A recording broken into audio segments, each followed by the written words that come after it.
ပထမဆုံးနေနဲ့ပေါ့ဟိုခင်မင်မှုတွေတော့ပိုတိုးလာမယ်လို့တော့ထင်ပါတယ်မသိရလူတွေလည်းဆိုသိသွားမယ်ပေါ့နော်ဒီပွဲလေးရဆရာမတွေဆိုလည်းအဲ့လိုပဲပေါ့ဟိုအပြင်မှာတွေ့ရတာလည်းပို့ပြီးတော့ဟိုရင်းနှီးမှုရတာပေါ့နော်ပို့ပြီးတော့အဆင်ပြေမယ်လို့လည်းထင်ပါတယ်ရှင်ဟုတ် ဝက်လေးစီစဉ်ပေးတာတော့လေကျောင်းကတော့တိတ်မကြခင်ရမှာဝန်ဒီကျောင်းသားတွေအတွက်စတက်ပါတီပြီးသွားပြီပေါ့နော်ထပ်ပြီးတော့လေဒီကျောင်းသားတွေဆရာမတွေအကုန်လုံးပေါ့နော်ကျောင်းအဖွဲစည်းတွေနဲ့လည်းစုံလို့ရအောင်ဒီတိုင်းလေးလုပ်ပေးတဲ့အတွက်ဒီဝမ်းတာတယ်ပေါ့နော်အဲ့အတွက်ဒီကူးတလိုက်လာ join ပေးတာပါဟုတ် ဟို online မှာတက်နေရဖြစ်တဲ့အတွက်တကယ်ချင်းတွေနဲ့လည်းစုံရတဲ့အတွက်ရင်းနှီးမှုတွေလည်းပိုရတယ် presentation တွေပါဒီမှာဆိုလို့ရှိရင်လည်းရင်းနှီးသွားတဲ့အတွက်ကိုယ် presentation မှာဆိုလို့ရှိရင်လည်းလောက်ရတာပို့ပြီးတော့အဆင်ပြေတယ်ဆရာဆရာမတွေနဲ့လည်းတွေ့ရတဲ့အတွက်ကြောင့်မို့လို့ပို့ပြီးတော့ရင်းနှီးမှုတွေပို့ရတာပေါ့နော်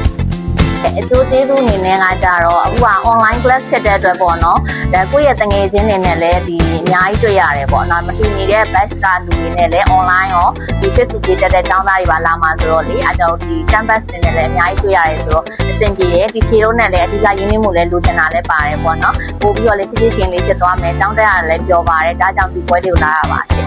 မတက်ရောက်ဖြစ်တဲ့တငယ်ချင်းတွေလည်းဒီနောက်ပွဲတွေကြလို့ရှိရင် join မို့လို့ဖိတ်ခေါ်ပါတယ်ပေါ့နော်ဆရာဆရာမတွေနဲ့လည်းတွေ့ရတယ်တငယ်ချင်းတွေနဲ့လည်းရင်းနှီးမှုတွေ့ရမှာဖြစ်တဲ့အတွက်ကြောင့်ဟုတ်ဖိတ်ခေါ်ပါတယ်ရှင်